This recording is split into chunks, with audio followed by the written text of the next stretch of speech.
आज हम पढ़ रहे हैं अंधेर नगरी और चौपट राजा। क्या पढ़ रहे हैं? अंधेर नगरी और चौपट राजा। मतलब ऐसे नॉर्मली बता दे रहा हूँ कि एक अंधेर नगरी होता है और वहाँ चौपट राजा होता है।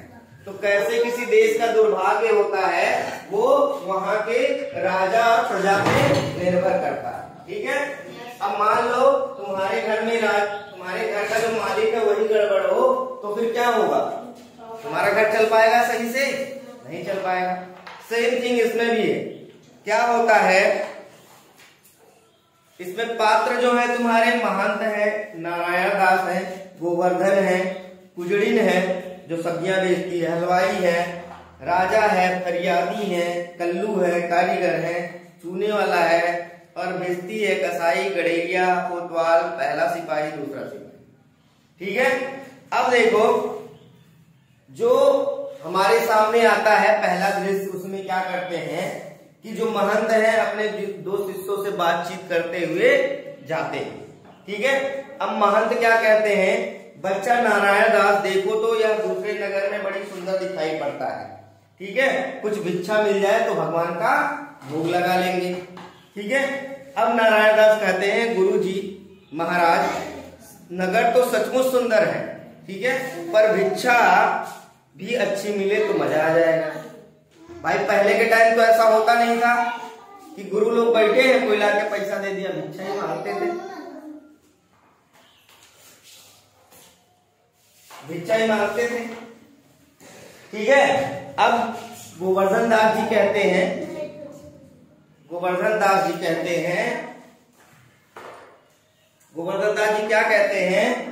एक शिष्य से कहते हैं कि तुम पूरब की तरफ जाओ, दूसरे शिष्य कहते हैं तुम पश्चिम की तरफ जाओ। ठीक है। तो कहते हैं भाई पूरब दिशा में जब मिले वो जल्दी लेकर वापस आना। ठीक है। अगर जो पश्चिम दिशा में मिलेगा तो तुम वापस आ जाना। ऐसे करके उसको भेज देते। ठीक है। अब गुरु की आज्ञा से दोनों से चले जाते। भाई गुरु आज्ञा दिया, कोई मना कर पाएगा? नहीं कर सकता। अब गोवर्धन जो है जाता है। ठीक है। गोवर्धन किसका शिष्य रहता है? महंत जी का शिष्य रहता है। ठीक है। जो ठीक है। अब महंत जी जिसको भेजते हैं गोवर्धन को, वो जाके कुजड़िन जो सब्जी बेचती है उससे क्या कहते हैं? भाजी क्या भाव? भाजी क्या भाव? तो कुजड़िन बोलती है बाबा जी भाजी टके से। क्या बोलती है? टके से। ठीक है। उसके बाद फिर क्या कहा? टके से। हाँ बाबा जी टके से। मतलब वहां का एक सिक्का चलता था जिसको हम टका बोलते थे और टके शेर होता था। ठीक है। अब ऐसे ही वो जाते हैं गोवर्धन कहाँ पे? ठीक है, हलवाई के पास। फिर हलवाई से पूछते हैं कि बताइए कि मिठाई क्या भाव है? ठीक है। तो वो बोलता है क्या? टके से। ठीक है। अब टके शेर का मतलब जो होता है पुराने जमाने का सिक्का होता था। ठीक है। पुराने जमाने में जो सिक्का होता था जिसकी कीमत जो होती थी, एक टके शेर का मतलब होता था 2 सिक्का, 2 पैसा। क्या होता था? 2 पैसा। एक टके शेर का मतलब होता था 2 पैसे के बराबर होता था। तो वही कह रहा था कि अगर जो पूछा, जैसे पूछा उसने मिठाई क्या भाव, तो बोला टके से। ठीक है। फिर उसने क्या किया कि सारी मिठाइयां, लड्डू भी टके शेर, पेड़ा भी टके शेर, बर्फी भी टके शेर, हाँ सारी चीजें टके शेर। मतलब चाहे आम हो चाहे इमली हो, सबका दाम क्या है? टके शेर। फिर गोवर्धन, क्यों बच्चा इस नगरी का नाम क्या है? तो हलवाई उत्तर देता है अंधेर नगरी। क्या देता है? अंधेर नगरी। तो पूछता है यहाँ के राजा का नाम क्या है? तो बोलता है चौपट राजा। ठीक है। अब ऐसे ही क्या होता है तो गोवर्धन के मुंह से निकलता है वाह वाह क्या बात है, वाह वाह कितनी सुंदर बात है। ठीक है। अंधेर नगरी चौपट राजा, टके शेर भाजी, टके शेर खाजा। ठीक। उसके बाद देखो फिर गोवर्धन आगे बढ़ते हैं। ठीक है। बच्चा भिक्षा में 7 पैसा लाया हूं, 3.5 शेर मिठाई दे दो। ठीक है। गोवर्धन का महंत और नारायण दास के पास लौटने लगा। अच्छा भिक्षा मिल गई, देखती है गठरी भारी लग रही है। ठीक है। और भाई जब भिक्षा मांगे तो पहले लोग क्या करते थे, पंडित जी लोग गठरी मुठरी बनाए अपना पीठ पे लादे और चल दिए। तो वैसे वो भी क्या किया, भिक्षा तो मिली नहीं, लेकिन वो अपने पैसे से क्या किया, मिठाई खरीद लिया। वो भी कितने, 3.5 सेर मिठाई। ठीक है। अब जब वहां पहुंचता है 3.5 सेर मिठाई लेके, ठीक है, तो क्या कहते हैं नारायण दास, मैंने आपसे कहा तो था गुरुजी, हाँ मुझे यकीन नहीं हो रहा है, या कौन सी नगरी है या कौन से राजा हैं। फिर गोवर्धन उनसे बोलता है कि ये अंधेर नगरी है और यहाँ के राजा चौपट है। ठीक है। और यहाँ पे टके सेर भाजी भी है और टके सेर खाजा भी। ठीक है। मतलब उतना ही, भाजी मतलब क्या होता है, सब्जी भी टके सेर की है, और खाजा मतलब क्या होता है, मिठाई भी टके सेर का है। ठीक है। उसके बाद क्या होता है, बच्चा जिस नगरी में टके सेर भाजी टके सेर खाजा बिकता हो वहां रहना ठीक नहीं है। और ये कहते हुए सब चलने लगते हैं। ठीक है। अब इस नगरी को भाई जहाँ टके सेर सारी चीजें मिल रही हो, वहां क्या पता चला कि कुछ ऐसा हो जाए कि भागना पड़ जाए, तो वहां पे गोवर्धन क्या नाम है, सारे लोग प्रस्थान कर जाते हैं। ठीक है। फिर दूसरा सीन देखो। ठीक है। दरबार सजा। ठीक है। एक फरियादी प्रस्तुत होता है, चिल्ला चिल्ला के, अरे राजा साहब मेरी रक्षा करो, बचा लो मुझे, मैं मर जाऊंगा। हाथ पैर पटक के उनके सामने गिर गया। पहले राजा लोगों की दरबार लगती थी, सभा लगती थी। सभा में क्या हुआ, गिर के बोला, राजा साहब मेरी मदद करो, यदि आप मेरी मदद नहीं करेंगे तो मैं बर्बाद हो जाऊंगा। ठीक है। अब राजा बोला, ओए क्यों चिल्ला रहा भाई, क्यों हल्ला मचाया हुआ इतना, क्या बात है। ठीक। तो फरियादी क्या कहता है, दुहाई महाराज दुहाई। बोलो क्या हुआ। महाराज कल्लू बनिए की दीवार गिर पड़ी। कल्लू एक बनिया होता है, उसकी दीवार गिर पड़ी और मेरी बकरी उसके नीचे दब के मर गई। ठीक है। क्या हुआ, मेरी बकरी उसके नीचे दब के मर गई। ठीक है। फिर राजा भी क्या करे, जब भाई कल्लू बनने की दीवार गिरी है तो राजा ने बोला जाओ कल्लू बनिया को पकड़ के लेके आओ। सारे सिपाही गए और कल्लू बनिया को पकड़ के ले आए। ठीक है। अब कल्लू बोला कि भैया तुम्हारी दीवार गिरी और तुम्हारी दीवार गिरने से इसकी बकरी मर गई। तो कल्लू बनिया, महाराज दुहाई, क्या बोला, महाराज दुहाई हमारे ऊपर दया कीजिए, मैं बहुत गरीब आदमी हूं, और दीवार तो मिस्त्री बना रहा था। कौन बना रहा था, मिस्त्री, कारीगर बना रहा था, उसकी गलती से गिरा होगा। ठीक। अब जब है, फिर कारीगर को आदेश दिया, सिपाहियों जाके कारीगर को पकड़ के ले आओ। हाँ। अब कारीगर को सिपाही पकड़ के ले आते हैं दरबार में, बोलते हैं भाई तुमने दीवार बनाई कल्लू बनिया की और अच्छी नहीं बनाई, इसकी वजह से कल्लू बनिया की दीवार गिरी, और कल्लू बनिया की दीवार गिरने से क्या हुआ, उसके नीचे बकरी आके फरियादी की मर गई। अब इसका हर्जाना कौन देगा। फिर क्या होता है, कारीगर कहता है महाराज दुहाई रक्षा करें हमारी, हमारे ऊपर कृपा करें, इस तरीके का ऐसा मेरे ऊपर आरोप ना लगाएं, मैं तो दीवार अच्छी ही बना रहा था, मैं तो दीवार अच्छी ही बना रहा था, लेकिन चूने वाले ने चूना ही खराब कर दिया। जब हम मसाला घोलते हैं, मसाला घोल के ही तो उसका बनाते हैं, ईंट वगैरह रखते हैं, तो मिस्त्री ने कहा मैं तो ईंट सही जोड़ा था और मसाला भी सही लगाया था, लेकिन मसाला बनाने वाले की गलती थी। तब कहते हैं अच्छा छोड़ो, इसको भी छोड़ो, अब जाओ चूने वाले को पकड़ के लेके आओ। सिपाही सारे तैयार हो गए, कहे साला ये इधर से उधर दौड़ते ही फिर रहे हैं। फिर सिपाही गए और चूने वाले को पकड़ के लेके आए, बोले तुम्हारी इतनी मजाल, तुमने जो है चूना सही नहीं बनाया, उसकी वजह से मिस्त्री ने दीवार जोड़ी, और मिस्त्री की दीवार जोड़ने से वो टिका नहीं और उसके नीचे दीवार गिर गई और उसकी बकरी मर गई। अब बताओ, अब सारा तुम्हें दंड लगेगा, तुम्हें सारा पैसा देना पड़ेगा।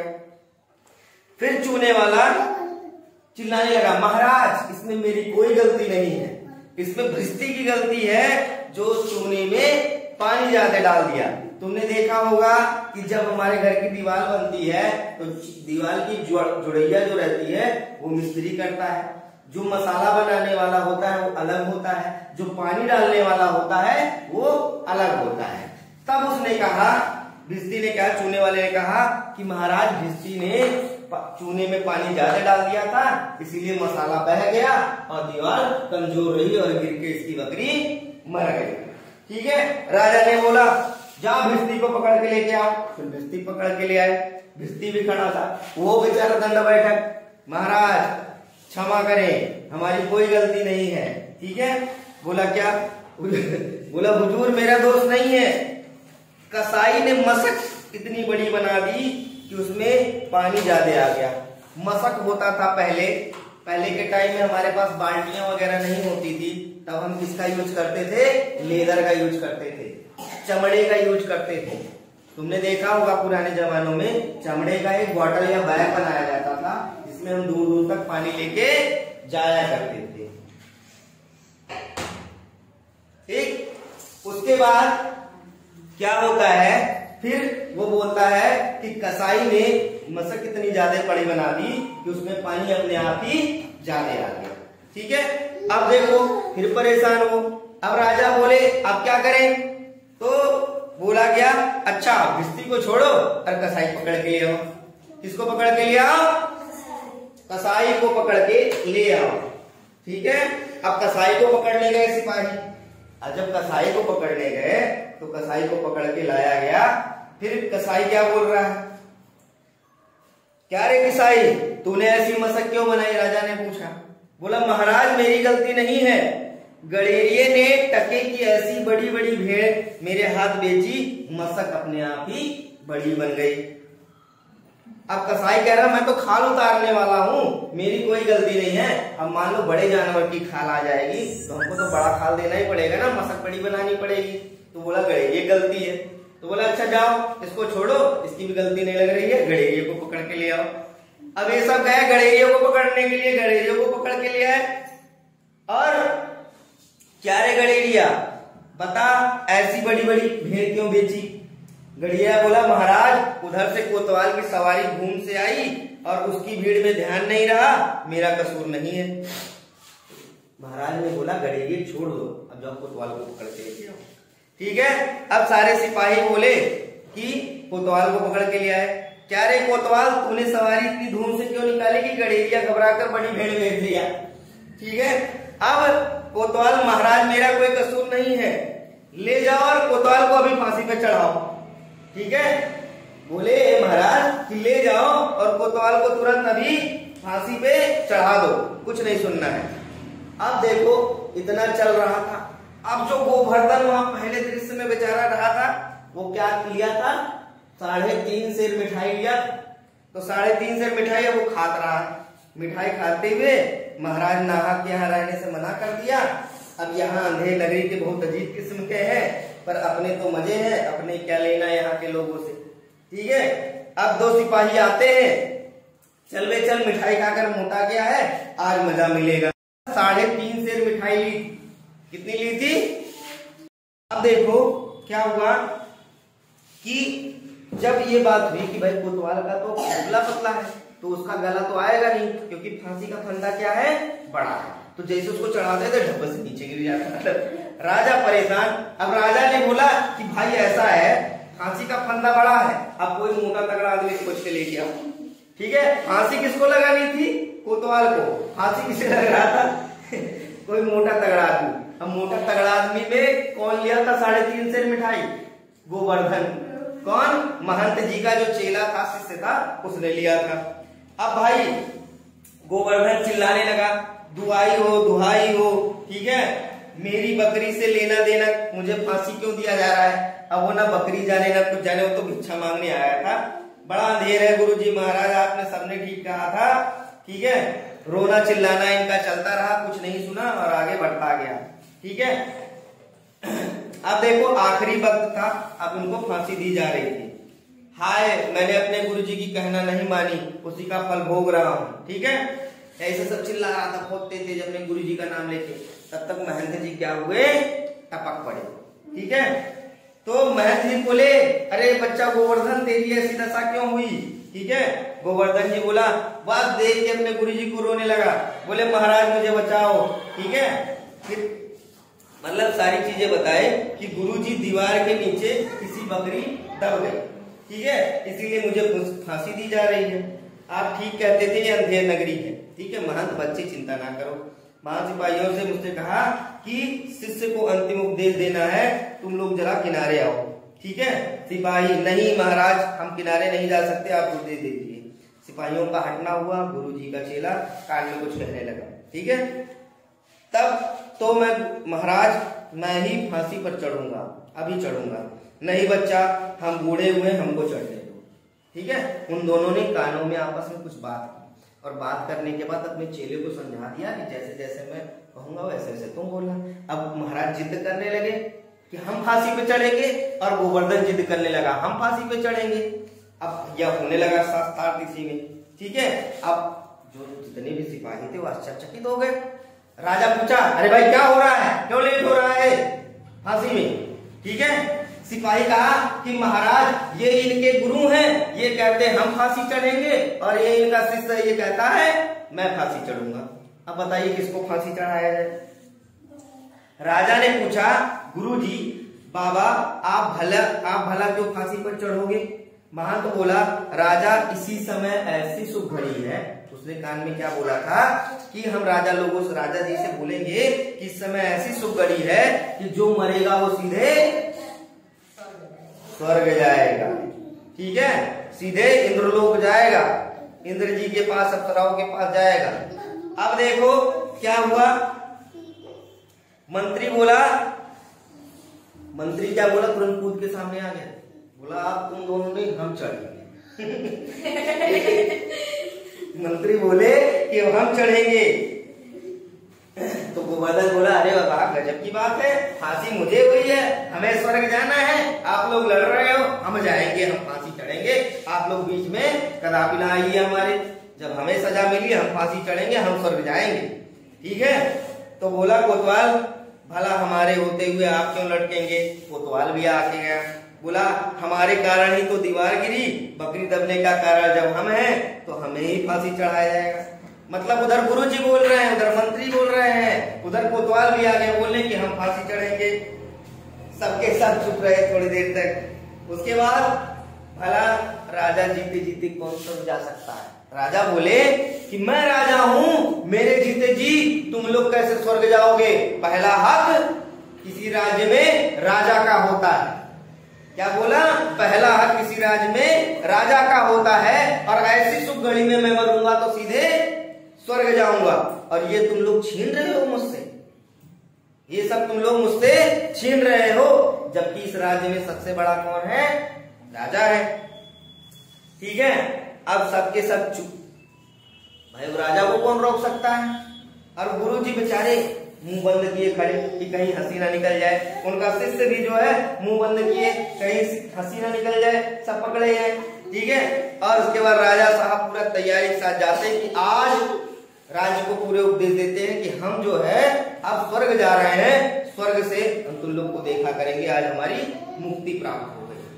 उसके बाद क्या होता है, राजा जी जाते हैं, उनके फांसी चढ़ाया जाता है और महान दूसरी तरफ गए।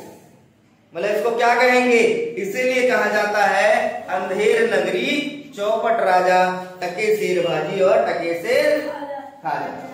ठीक है, समझ में आया।